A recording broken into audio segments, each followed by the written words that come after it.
Here I'm asked to graph this rational function and answer some of the questions below. So I'll end up getting my graph done over here on the right, but I'm actually going to answer some of these questions to help me graph this. So first I'm going to talk about is the vertical asymptote. If I have x minus 3, I know that the denominator can't be 0, which tells me that my vertical asymptote is at positive 3. And reminder that this is just going to be a sketch, so it's not going to be perfect. But write an equation for the horizontal asymptote. So in this one here, my horizontal asymptote, I'm looking at my first terms here, my highest degrees. Since they're the same, I can just divide those two.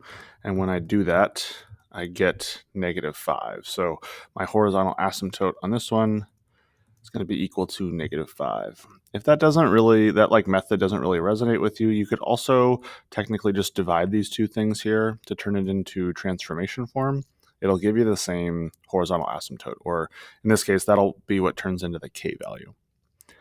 And now I'm going to answer what's the domain. So because I have this vertical asymptote at 3, in interval notation, it goes from -infinity all the way to 3, but then never actually reaches 3, and then starts back up on the other side and goes up to infinity.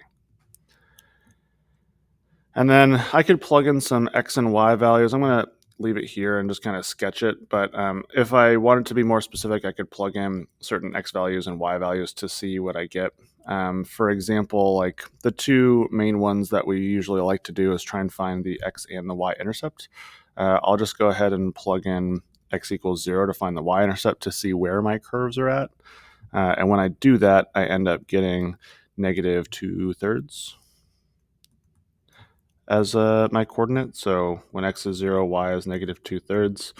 And I just do that so that I can show where my curves are at. In this case, we got a curve in the top left kind of section here and a curve in the bottom right.